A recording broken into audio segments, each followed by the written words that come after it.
Okay. Hello, everyone. Thank you for joining us on this Monday afternoon. We're going to go ahead and get started. So this is our webinar presentation, the Society for Black Neuropsychology and the Association of Neuropsychology Students and Trainees, ANST, our webinar series. We're going to be talking today about preparing for clinical psychology internship interviews as a minority student. So we're very excited for the panelists that we have today from different perspectives across the spectrum of trainee to people who are going to be doing these interviews. You may be sitting with some of these individuals in an interview context. So please be on your best behavior. You know, like I said, we're going to be just doing a Q&A where we've already got some questions, but we want everyone to think about questions that they might have. Our panelists are going to introduce themselves. They're going to tell a little bit about what they do and where they're at in their training or clinical experience. And then we're just going to get right into the Q&A part. We want this to be very targeted in terms of you all being able to get the information that you need and coming away with a better sense of how to interview as a candidate in this COVID climate. So with that, I will go ahead and give it off to Dr. Stringer to let him introduce himself, and we'll just go down the line. Well, thank you. I'm Dr. Tony Stringer. I'm a professor in the School of Medicine at Emory University, and I'm the director of the Rehabilitation Neuropsychology Division at Emory. I started the internship training program and the fellowship programs at Emory. We've had an internship for 20 years, and for most of that time, I was the director. It's now directed by my colleague, Dr. Suzanne Pinna. And I'm connected just more broadly with training in neuropsychology. So I was a board member of the Association of Internship Training Centers in Neuropsychology and am a former president of the American Board of Clinical Neuropsychology. So happy to be here and happy that there's so many neuropsychology students of color coming into the field. That was not the case when I started.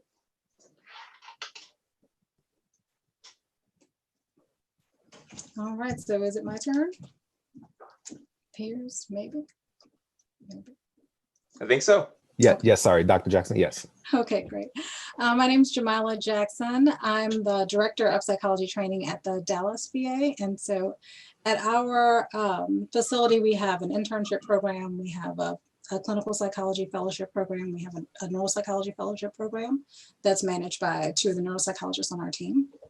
I'm board certified in clinical psychology and an associate professor at UT Southwestern Medical Center, which is our affiliated medical center. I did my internship training here at the Dallas VA and a postdoctoral fellowship at the Dallas VA, and they have not been able to shake me. I've been hanging on ever since. So half of my job is to be director of psychology training. The other half of my job is director of mental health education and training for the staff. So looking forward to hearing from you all, talking with you guys today about recruitment and really excited about potentially diversifying the field.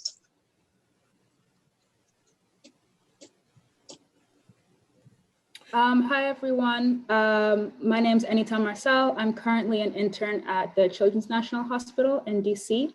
My home program is UC Berkeley, so I've just been kind of back and forth across the country recently between grad school and internship.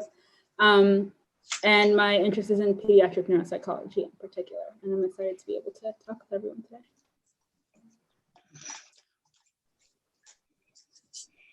And I am Celita Owens. I am a student at Immaculata University, which is, I'm from New Orleans, so I always get this part wrong. It's somewhere 20 to 35 minutes away from Philly. And I am at the Bath VA, which is a very rural area, with a rotation in neuropsychology, as that's my primary interest. Looking forward to speaking with you guys.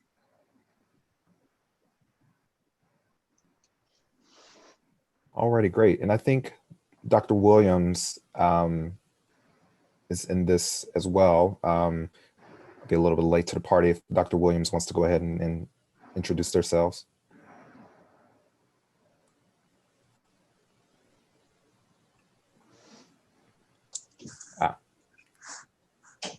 And he just got in, so let's give him a second.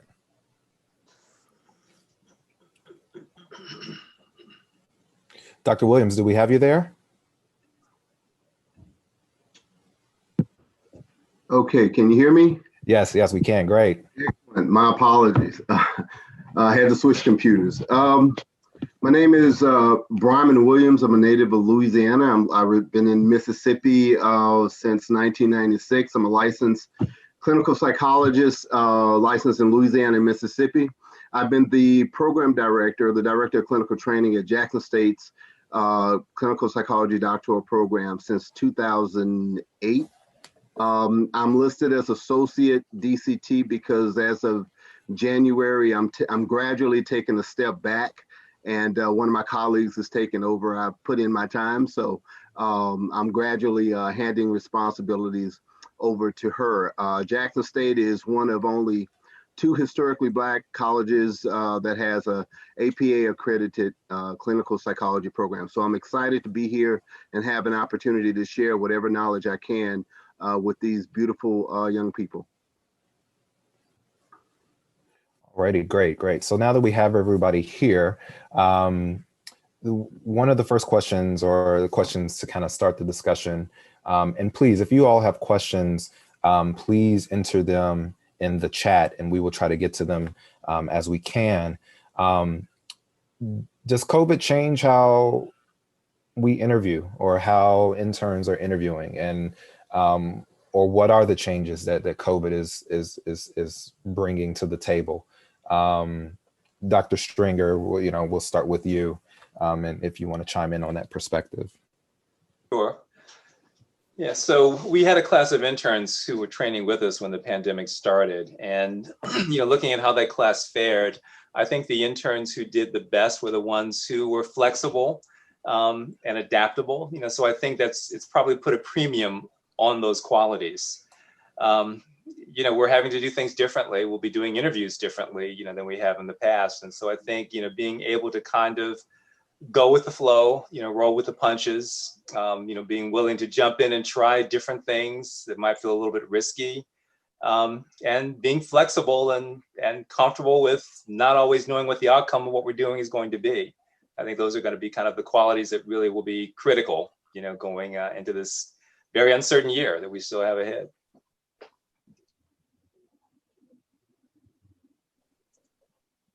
If I can chime in, this is Dr. Williams. Yeah, the flexibility is certainly going to be an issue.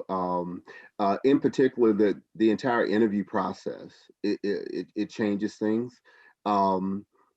We've had some changes that we've incurred on our on-campus clinic in terms of teletherapy and things of that nature. So it's undeniable that you need to have a high level of flexibility and level of preparedness, being able to multitask, all those things that will be very essential in helping you have a smooth transition into the process and successfully make it. But I completely agree with the level of flexibility. Mm-hmm.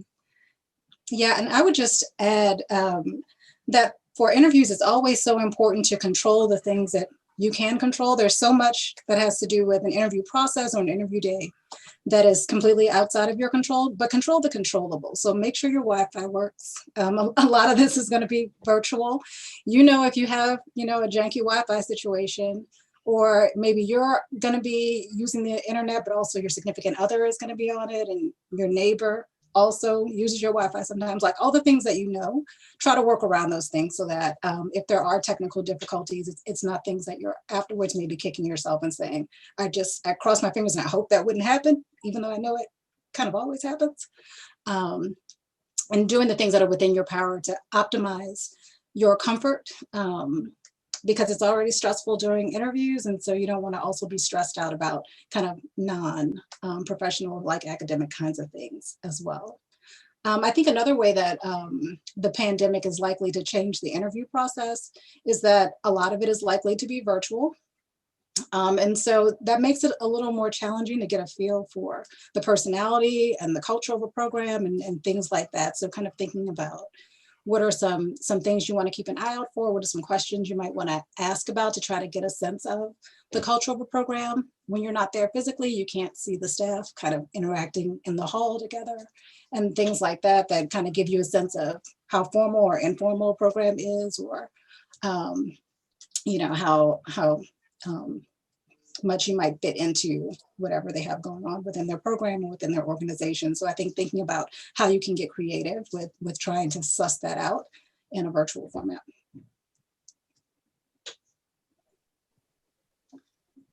Yeah, I might jump in again and just say also, I think it raises a whole new set of questions that you want to ask, you know, training centers.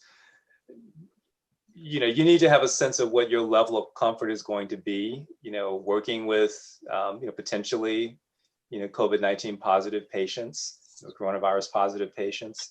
And you want to know what the site is doing to take care of its trainees as well.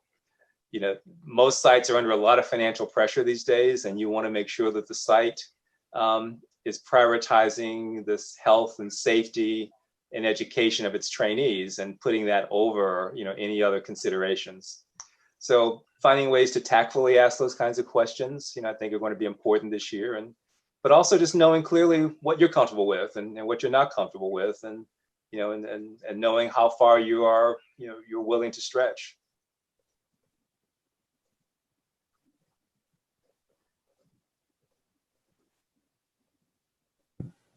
Any comments from our intern panelists? Have you been impacted in terms of interviewing by the pandemic or the virtual aspect of it? I think what we on the intern side have realized is going to be different for us is that we will be doing the Q&As, of course, with the students virtually. So last year we were able to meet the current interns in person, talk to the current interns in person, and that will be being done virtually. And I think that while a lot is changing, I know that when I was interviewing, I was really told that it's important to be able to talk to the current interns. And I think that even virtually that remains the same. So I would sort of pay attention to whether or not the sites make availability to talk to the interns and allow you to ask questions of what your training experience might look like virtually, if that's still the case by the time you're on internship. And I think that kind of remains the same in that way. And I would say that for me, the experience was similar. However, Dr. Stringer mentioned some financial challenges that some sites might be facing. So while I was coming on as an intern, so I was doing the interviews and having that experience. However, my site isn't going to bring in a class next year. Therefore, I won't be able to be on the opposite side of that. So in that regard, it's impacted me and my ability to have that process. But as far as the interview process and what it might look like virtual, I guess from my experience with just doing telework while as an intern, I guess I could say that the things that's been mentioned about flexibility, being able to be able to speak to that if you're currently an intern, a practicum student that's teleworking at this time, and being able to demonstrate that because you've had that competency within the last few months, you can speak to being able to do it on internship. Any do's and don'ts that people see, or people even just in general being on Zoom or using it as a platform? I hear comments about making sure your internet is up to speed. Are there any things that you just see as a taboo no that you shouldn't do in a Zoom meeting or anything like that? Well, one thing is background. Put some effort into making sure that whatever the background you use is as professional as possible or as bland as possible, but you don't want anything that's distracting. Oftentimes I've seen people do interviews with the lighting behind them and it casts a shadow. So you want to make sure that whatever background you use is appropriate. My dogs bark a lot, so in anticipation of this, I had to kind of put them away so it wouldn't be disruptive. Those are little things that you want to make sure that you have in place because they don't see you and they don't have an opportunity to do the type of detailed interviewing that's typically done. You don't want anything to take away from your interview because they're working with very little information.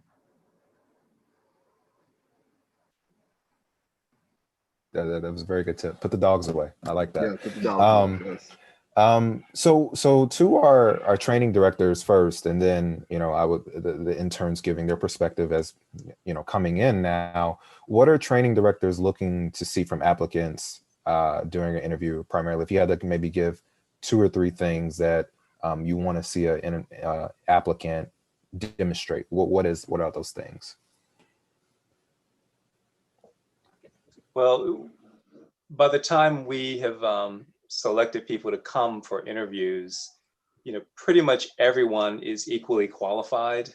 You know, so we're not really using the interview to make judgments so much about, you know, ability level or, you know, quality of training. You know, all those things are kind of a given, and there's not a lot that distinguishes one intern from another in terms of one intern applicant from another in terms of ability. What we're looking for in the interview is the fit. And so, you know, I think, you know, what is important is for the applicant to really know, you know, our setting, you know our site, you know what we do, know who we are, you know, and to talk to us about the ways in which that fits with what they are looking for, you know, with who they are, with where they're going in their careers. So for us, it really is all about, you know, making sure that the fit is correct. Yeah, I would echo that.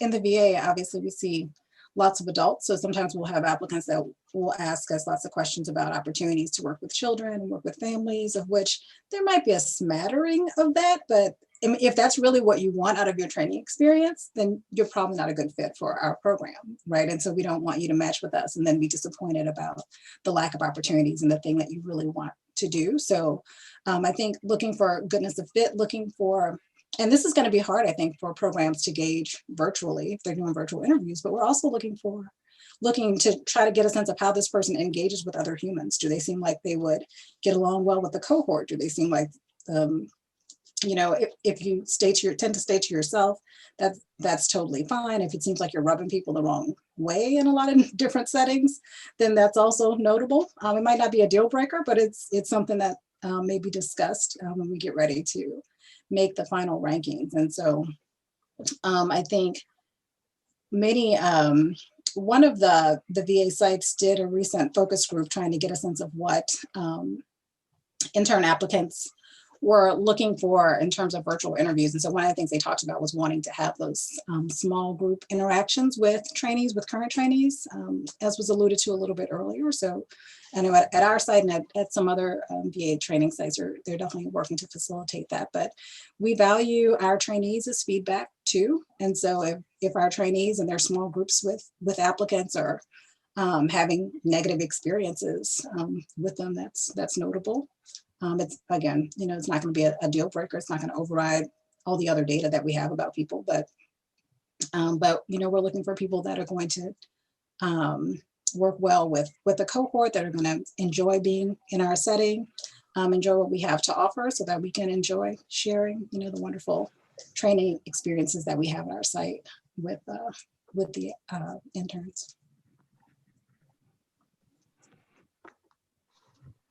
If I can comment on that, because I am interested on how the training sites are going to give applicants an opportunity to meet their trainees, because we always, in our preparation for our students to go on interviews, talk to them about, you know, when you go out to lunch with the trainees or have your 1-hour session with the trainees, that you are still being interviewed. And I know here at the University of Mississippi Medical Center, I've sat on some panels where they talk about it from a training director standpoint, how they have the trainees look at social media accounts, because that is something that you need to be wary of, that they do look your names up just to see the types of things that you post. So that's something else to be mindful of. But the trainees are not there just to have an hour to answer questions. They're also trying to find out information that they can let the training directors know about, if it's something that really sticks out about you. Yeah. I will say that may be something that varies, you know, with site. You know, we actually ask our trainees to not interview, you know, but to be available to answer questions primarily, and to, you know, to basically let the applicants, you know, the candidates relax some, you know, ask the questions that they might not want to ask, you know, of the faculty, if the trainees have strong opinions, they often find a way of letting us know, but we don't let them into the ranking meetings. We did have a particularly obnoxious group of interns one year who stood outside the window and held up a sign, but that was unusual. I like that passion. Yeah, they were quite passionate, actually, we'll say.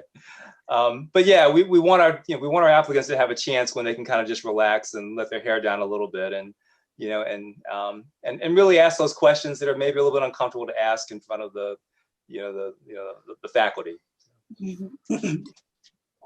Yeah, and I think our goal with having folks meet with the interns is really for the applicants to get a sense of the extent to which our interns are cutting themselves at night. Do they seem like they're enjoying their training experience? Do they seem like happy and healthy individuals? Or does it seem like they're beaten down? Or are they saying that they work 90 hours a week when I said that they only work 40 hours a week? Like, that's what we encourage our applicants, ask those kinds of questions, try to get a sense of kind of what's going on with them to see whether or not, you could see yourself living that life. For sure. But yeah, I think, and I remember experiencing this as a graduate student too, where applicants would get with the graduate students and just kick their feet up on the desk and just totally leave interview mode, like slow down. You're still being interviewed. I mean, the trainees are not our moles. We're not looking for them to dig up dirt on you, but when people do kind of unusual things or just say out and out that they're not interested in a site or something like that, the trainees might report something like that for sure.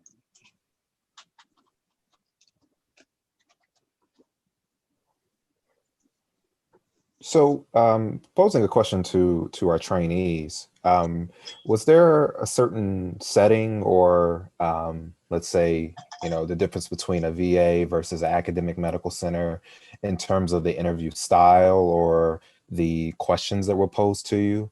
And if so, were there any questions that were really tough or challenged you to really think about your answers?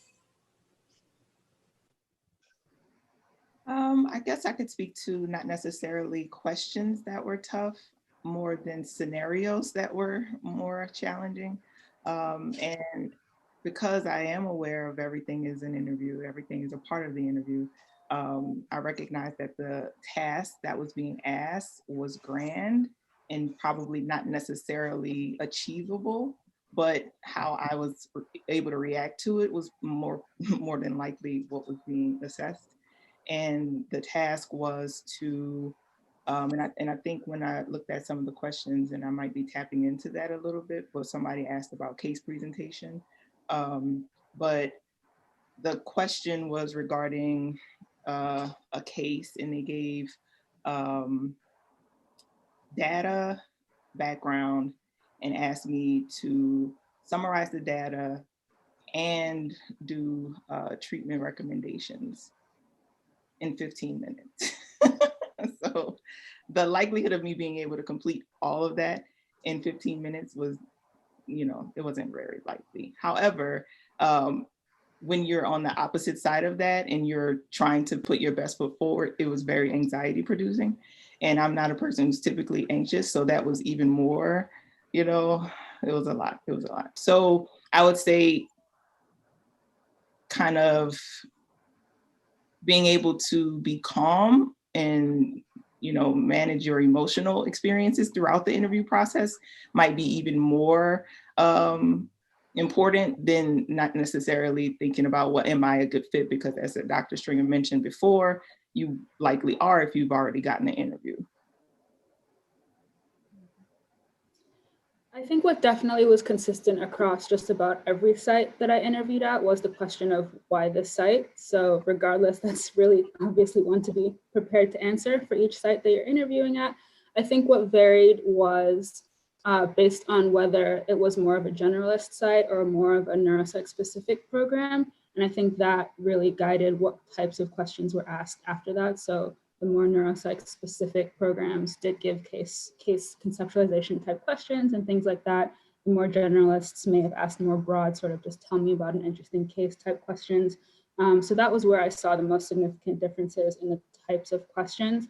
I think there were definitely some sites that just asked sort of strange and bordering on inappropriate personal questions, like, would you really move here, or things like that. And I think what I was told by my advisor was that just gives you information about the site that's useful. So thinking about if there are kind of more interpersonally difficult situations that you encounter, that may be something important to keep in mind with respect to the site style overall. Okay, thank you for that. So one of the other questions that we have is to our interviewers. Is there a go-to question that you have, or maybe this is giving away the answers to the test or giving away the questions to the test? Is there a go-to question that you go to that really kind of lets you know what you need to know about an applicant? Like during an interview? Yes, during an interview. Yes, I'm sorry. One magic question that tells me 100% yes or no, this person would be great here. No, I don't think so. There isn't one particular question. I mean, the whole point of the interview is that it's supposed to be a series of questions that help to color and inform the idea that we're getting about who an applicant is and the extent to which they would fit in well here. I do think, and this is true for job interviews as well as internship and postdoc interviews, but you learn a lot about a program from the questions that they ask. So I think pay attention to that. Oftentimes as someone who's being interviewed, you're feeling really anxious and you're really hyper-focused on how you address the question. But I do think it's important to take a step back and think about the question that's being asked, because the question will oftentimes tell you a lot about the priorities of sites and what they're looking for in terms of their trainees and what their trainees do. So I would say that it is important to pay attention to what's asked and what's not asked. That maybe is not a big priority for that particular site. If I can piggyback on, what you said regarding questions, because we do mock interviews to prepare our students to do these interviews, and I always nail home to them that always have at least 2 good questions to ask at the end of the interview. When they ask you, do you have any questions, don't say no. Always have some really good question, even if it's about, where are interns after they leave here? What are the opportunities for doing postdocs? What are the interns doing now when they leave 3-4 years down the road, which is all data that they maintain. But when they ask you a question, it does say a lot when you don't have any questions. You should come in with follow-up questions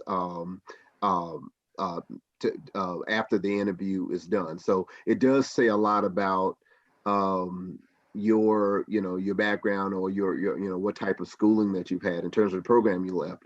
If you don't have any questions, or the questions and you don't want to ask a question that's clearly listed on the website too. So make sure it's a very thoughtful question that may not have been addressed, but you don't want to ask something that would make me say, well, that's on the website. You should have saw that if you thoroughly read the website or our web link.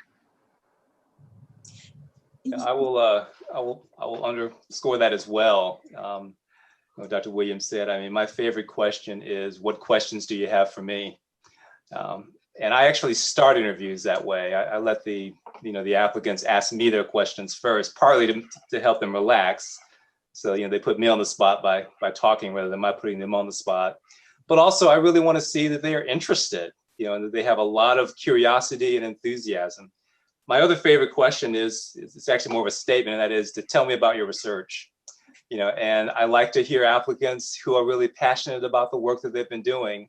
It may not be their chosen life's work, that they're doing their dissertation on. Not all of us get to do that. But nonetheless, I want to see that they picked something that was really interesting to them and that they're excited to talk about. And they can keep me interested, as well. That, 2 minutes into it, I'm not bored to death because I can pick up on their enthusiasm and interest. Yeah, I think also being prepared to answer questions about something that's maybe not on your CV. So tell me something about yourself that I wouldn't get from just reading your CV is a question sometimes that's asked that I think can cause a lot of anxiety for people. Because you're like, well, I need to give some kind of information that makes me seem interesting, but I don't want to say I watched the wrong show because maybe they judge me for that, or who knows what. So thinking about the fact that you may get questions like that and thinking and practicing and thinking about what is an acceptable response, what is something you can live with, but also something that does give them a window into who you are as a human, not just as a budding psychologist, but sometimes people also want to get to know who you are outside of your professional life. To our interns, were there any questions that you felt really helped you sell yourself, or really say like, wow, I really nailed that question?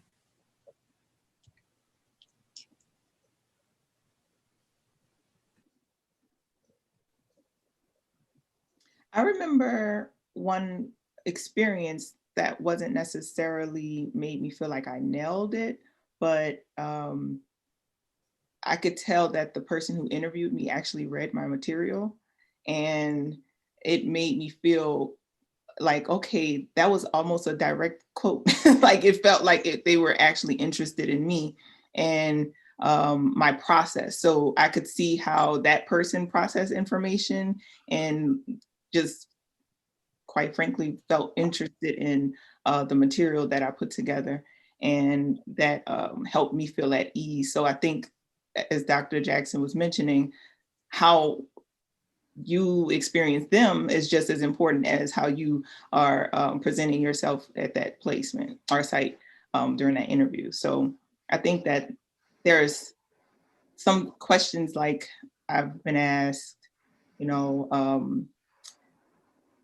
what music are you listening to? Those are, nice personal questions, which was, I didn't expect that at all. And then of course, I mentioned the scenario earlier that was a lot less kind. But I think overall, the thing for me was to, again, be confident in what I have done thus far and being able to communicate that. I think for me, the interviews that, not necessarily that I think I, nailed a question in particular, but that I left feeling the best about were definitely those that turned into more of a conversation than an interview. And I think that happened when, sort of, as you mentioned, folks had really, I could tell that they looked at my work and we could have a conversation about it, or I had looked into their work and I had specific questions or interests overlapped in certain ways. And I was really able to sort of engage in that way, as opposed to kind of just a back and forth answering questions that were asked. And so if there's an opportunity to, at the end of the day, you're talking to a person, another human being. So I think if there's an opportunity to have a conversation as opposed to, just having a typical interview, I think those are the ones that I felt best about. So at the end of the day, it sounds like the fit is the and how well you connect with those individuals, because you're going to be working with them for a year and potentially longer. So it's thinking about how to make that interpersonal connection seems to be a theme that I'm hearing throughout a lot of the answers, which is great. I want to switch gears. There's a couple of questions in the chat about being minority applicants applying for internships. And so one of them is asking, how should interns or intern applicants deal with microaggressions, potentially from training directors or staff? This person said that they've heard from previous applicants that there may have been some uncomfortable situations. And so how do you handle that? And so I'll ask the interns first. Have you had any experiences like that? How did you handle it? Or how did you hear about other people handling it? I personally didn't on my interview trail, but a close friend of mine definitely did. And she sort of just took it as a reflection of the site. And I think that is one way to sort of handle that. She didn't kind of bring it up in particular, but did note that this was a question that this person that she would potentially be training under thought was an appropriate question to ask, and that meant something important to her. So just, again, thinking about the fact that you are interviewing this site as much as they're interviewing you, I think is important to keep in mind. And that was sort of how my friend dealt with her experience in particular. And I can't say that I had that experience either. But I think, the internship process in terms of where you are able to apply, and I think that we like to believe that, we are all in this profession and there people are culturally sensitive, et cetera. But there might be experiences like that that you might have. And I think just like it was previously mentioned, just kind of take that into account when you're ranking or if you decide to rank that placement. And to my training directors, thinking about you come across a lot of practicum students and people that are going to be applying for internship who you probably mentor and things like that. Do you ever coach them on how to handle those types of issues when race may be brought up in a situation, or how would you go about, asking questions about, what's the climate of the internship site? What's the climate of the environment that I'm stepping into? Yeah, those are very sensitive questions. And, I don't know that you can, truthfully, well, I should say, there are certain behaviors which are so blatant that, if it happens even in an interview, you may need to say something. Because you may have decided at that point that you're not going to go to that site no matter what. And, and I can imagine some things would be said that would, put me in that frame of mind. But I think most things, if they come up, you're probably not going to want to deal with them in your interview. I think it does provide you with information about the site, particularly if it's something that's happening pervasively, or if it's happening repeatedly with even just one person at the site. You have to do things seriously about whether or not this is the place that you want to spend this critical time in your life. But yeah, I can't think of a lot of really good ways of dealing in the moment, with a microaggression. I can imagine, and again, this would probably result in my, not wanting to go to a particular site, but I can imagine giving a site feedback later on, about what the experience was like, for you as a person of color. And I think it could be something that if there are other trainees, or if there are trainees of color there that you have opportunities to talk with, you might bring it up, not necessarily bring up what your microaggression experience was, but you might touch base with them about how they are enjoying their training year, if they feel like the supervisory staff is supportive of diversity, and is it a culturally inclusive environment. I think those are totally fair questions to ask, to try to get a sense of, is this a one-off of one person said something, but it doesn't reflect kind of the way the staff thinks about these things, or is this that, the other person, and our trainees are invested in being in APA accredited programs, but they're not so invested that they're gonna sell you down the river and try to convince you to come to a program where they're not happy. I think our trainees, most trainees, tend to be honest about, even if they might not say it directly, they'll say it indirectly in such a way that you get it, to convey that this is a place that's supportive, or that it's a place that's maybe a little bit less so. Yeah, and that's an excellent question. And not only are we in the midst of a pandemic, but we're dealing with some social justice related matters that impacts everyone, regardless of our training, regardless of our regard to diversity, fairness, and multiculturalism. I think that if you experience any situation, you're at a point in your life that whether that's a place that you want to spend 1 year of your life. I think that if there are minority interns and you have an opportunity just to ask about the climate, you should. I think that it's a question that you can ask about during the interview. As if someone asks you, do you have any questions? Well, in terms of diversity, what's how are over the course of years minority interns? Those are important things that would be important for me to know. I don't think it's an age where you should bite your tongue if you have a question associated with diversity that you want to ask, but don't be mindful of the climate that we're in. And I tell our students when they are preparing to go on internships, I help them with their essay questions that they answer when they apply, and I always ask them when they go, because we have a multicultural focus in our program. So most of our dissertations have that type of focus.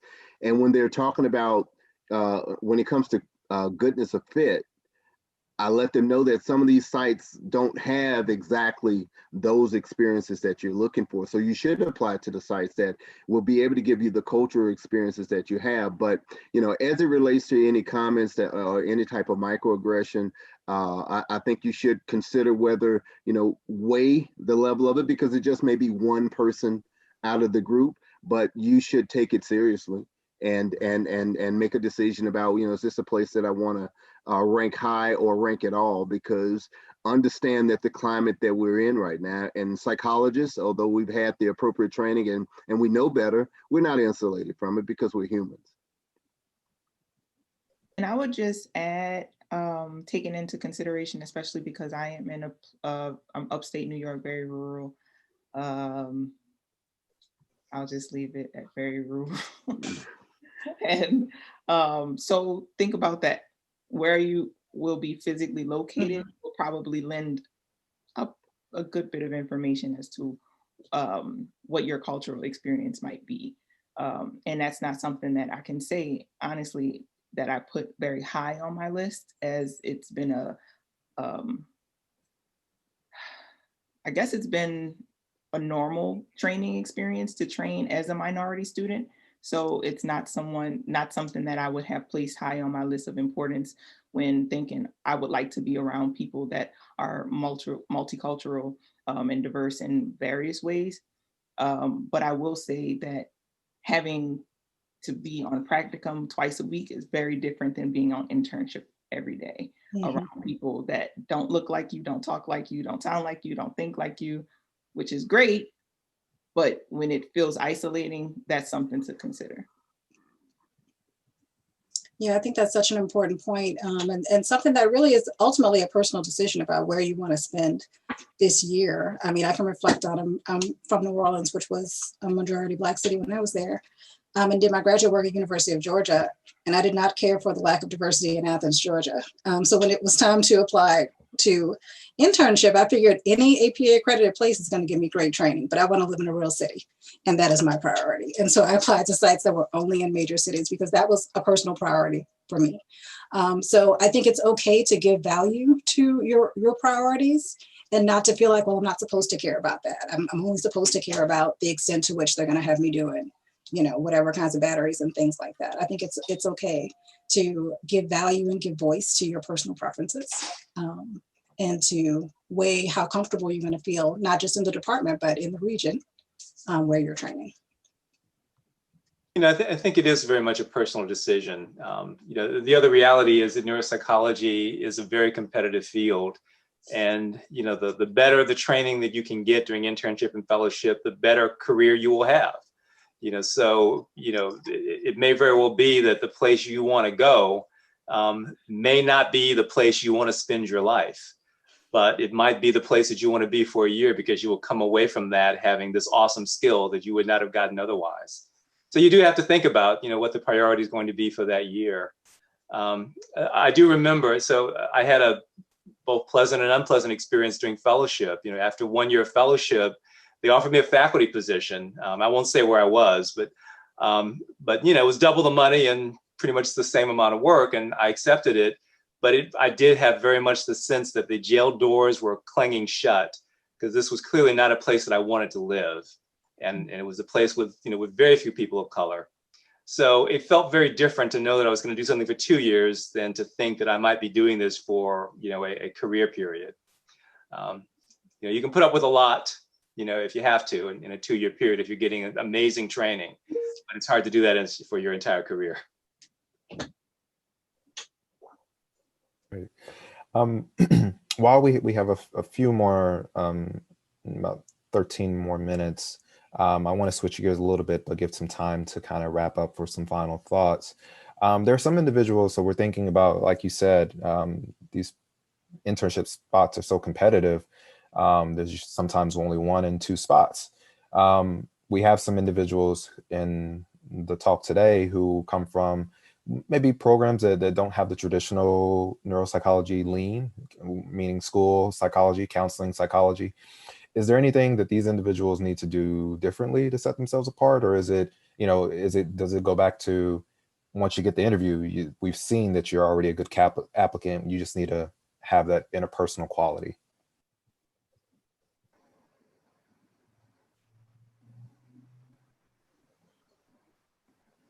Yeah, I think the extent to which you kind of know things is helpful. It helps you set it apart. Every program is going to kind of set up how they're ranking applicants and things like that a little bit differently. But for our sites, there are ratings that you get for the responses that you give during the interview. And so that's going to help to raise your ranking kind of level if you're answering questions and hitting, you know, all the little behavioral anchors or bullet points that we have for the different responses, for sure. So skill is going to matter.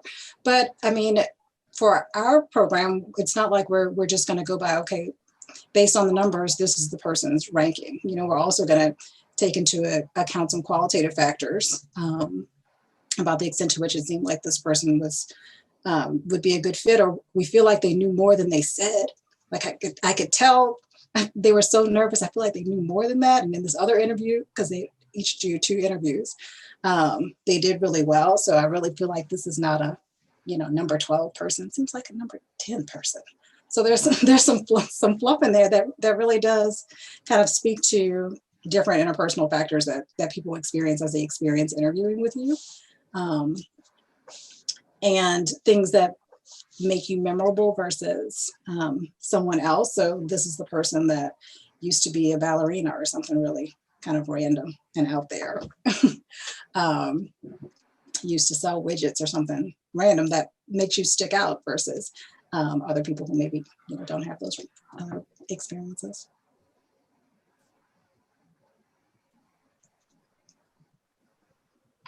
Well, I guess I'll say, you know, Emory is a very competitive internship. You know, there's no way around, around that fact. But I will say, I think we are suckers for a really compelling story. You know, we have taken applicants, you know, who were perhaps not as well prepared because they just struck us as being people who had a unique mission. You know, we take a number of foreign applicants, you know, for that very reason. You know, we had an applicant, you know, from a part of the world, you know, that was torn with, you know, with civil strife. And, you know, this applicant's essay had one of our faculty members in tears. You know, they were nowhere near as well prepared as most of the other applicants, you know, that we ended up accepting that year. But we accepted that applicant because we bought into their mission. You know, we bought into why they wanted to be a neuropsychologist, and we wanted to be a part of getting them ready to have that career. So I guess I would say is, you know, if there are aspects of your training which are, you know, which perhaps disadvantage you, you know, I think you want to put an emphasis on the things which are uniquely, you know, true for you, and, you know, which might be very compelling and might overcome, you know, the negative impression that might arise from some of the weak things that, you know, that you bring.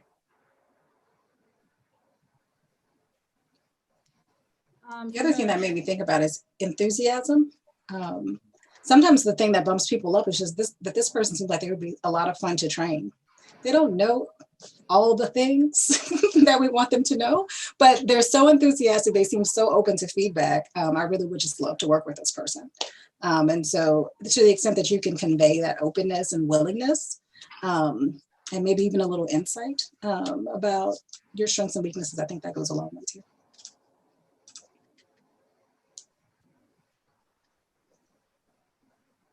I was just going to add from a trainee's perspective, the insight piece. So I'm not coming from a program that had any type of formal track in neuropsychology or things like that. And so I did choose to say that explicitly in my application, kind of say, given my interest in neuropsychology and given that I'm not coming from a more traditional program, I sought to, you know, supplement my experiences in these ways, and sort of highlighted what initiatives and steps I took to gain that training that maybe wasn't as immediately available to me. So I think that is a way to think about it if you are coming from a program that's maybe doesn't have that explicit neuropsych focus or whatever it may be. Kind of highlight how you have shown that this is what you're interested in. And that would be the same for me. My program doesn't have a focus in neuropsych, but in addition to that, my interests have been sort of like a journey, so to speak, where I have enjoyed many of the things that I've done along the way. And I just so happen to really, really enjoy that the most. And when you look at a person's resume who looks like they have enjoyed many different things, then it may seem like they don't have a specific focus. But I would say, gratefully, I learned that pretty early within my doctoral program that I was interested. So although some previous years looked very general, I'm one of those people who very much enjoy therapy. And I know that that's like people who are in neuropsych don't really enjoy therapy, but I do, I really do. So being able to have whatever you're interested in, be interested in it. Don't kind of shy away from what you like because it doesn't match fully 100%, because at the end of the day, you know, if you've gotten that interview, then they can see clearly that you've been able to focus your energy in one specific place, even though you might have broad interests.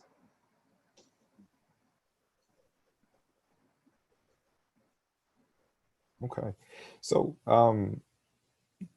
we're about 6 minutes out, and I think it would be, I guess, a good time to just kind of wrap up and give each panelist a chance to share some final thoughts about their experience with interviewing or their experience of just interviewing people, and just some imparting words that you have for any of the applicants that are looking to apply this time around.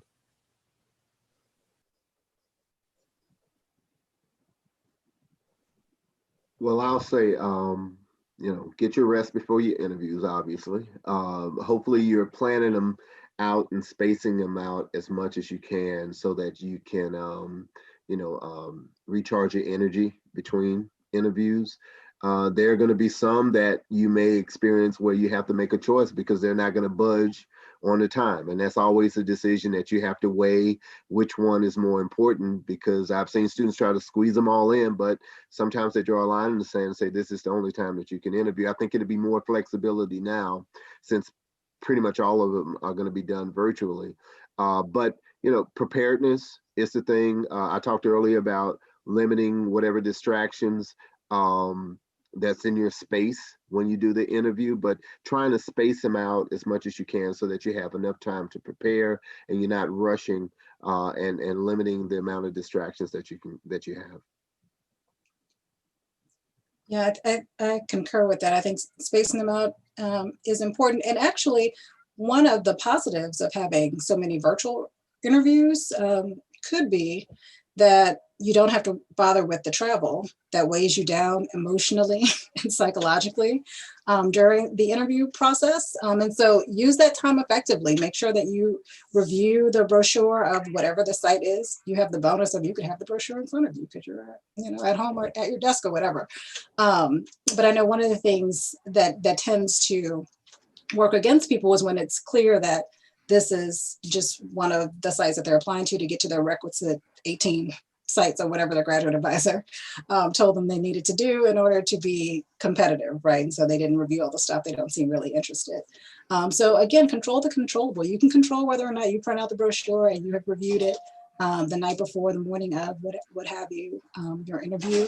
If there are questions that you're afraid of, like I hope they don't ask this kinds of question, I encourage people to engage in opposite action. Practice those questions. Don't just cross your fingers and hope it doesn't happen. Look in the mirror and practice coming up with a response for that question that you feel good about. And in the moment, if they ask the question, it may not be as awesome as it was in your bathroom mirror, but it'll be closer than if you had not run that experiment. So I encourage you to just, be confident, be as prepared as you can, and you'll do fine. Well, I'll go back to what I think we all said, and that is that a lot of the interview is about finding the right fit. I think for you as well, it should be about finding the right fit. You want to find the internship that will work for you. And so I think it's important that you know yourself, know where your career is taking you. You don't have to have everything nailed down by internship year, but you want to be getting pretty close to having most of it nailed down and know the kind of career you want to have and the place that you know, that you want to train so that you can get to that kind of career. I personally just like order, you know, and I like to see that, you know, that the applicant,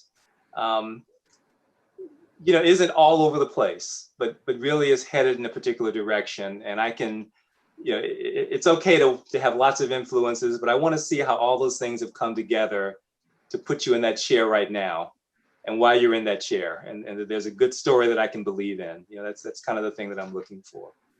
The other thing I will say too is what we're going to miss most about, you know, not being able to interview in person is the lunch.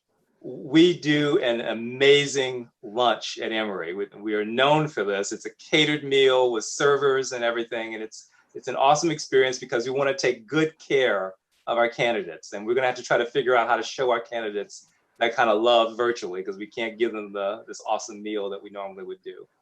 But look for the site to want to take care of you. You know, they're taking you on, and you know, you want to be at a place that's going to nurture you and take good care of you for that year. So, you know, they should be trying to find some way of communicating that to you. So I would look for that.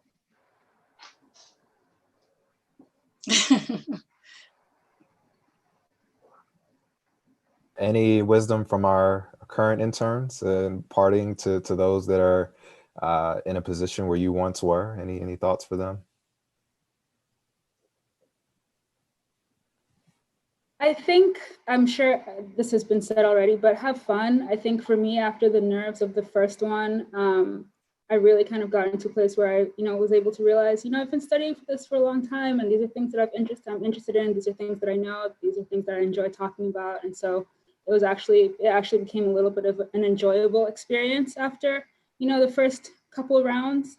And I think the downside of not being in person this year was also that I was able to meet people and see people at multiple sites and things like that, and get to know my peers in the field in that way. And so if there are any, you know, waiting room Zoom opportunities, take advantage of those and kind of talk to people that are going to be in your career cohort moving forward. I think for me, the most helpful part of the process preparing for an interview was, I think it's been said a couple of times, the preparation. So I kind of did different levels of that, where I asked like family, I prepared questions and I asked them, and that's a very low level anxiety sort of situation because they don't know much and they'll think you sound really good. And then you can ask a peer who does know more, and then they can give you constructive feedback, and then ask someone who is a mentor who you're a little bit more intimidated by. And that way I felt a lot more prepared going into the actual interview. All righty, great. So that is our time for today. I want to thank all of our panelists for giving their time, their wisdom, their expertise to these individuals who are going through a very exciting but scary time. You know, we thank you all for joining SBN and ANST. My kind of wisdom, I'm a second-year fellow at the University of Virginia right now. So I've gone through all of these experiences as well. Have a level of confidence in yourself, not braggadocious or in any way, but have some confidence that you're worthwhile in being here. If you get those interviews, take that hey, we like this applicant, you know, and so sell them on how great of a person that you are, you know. So that's what we want to do with these webinars, is to let you all know that, hey, you all can get to these goals and hit these milestones. So good luck to everyone. Good luck to you all. Please try to keep us informed. Join the organization. We're looking for more people to join our ranks so that we can do more things like this for others who are coming up along the way. So just keep that in mind and take care of yourselves, and self-care. Take care of that self-care while you do this as well. So thank you for your time, and we look forward to the next one. Nice to meet everyone. Nice to meet you. Thank you for having me. Bye-bye. Bye-bye.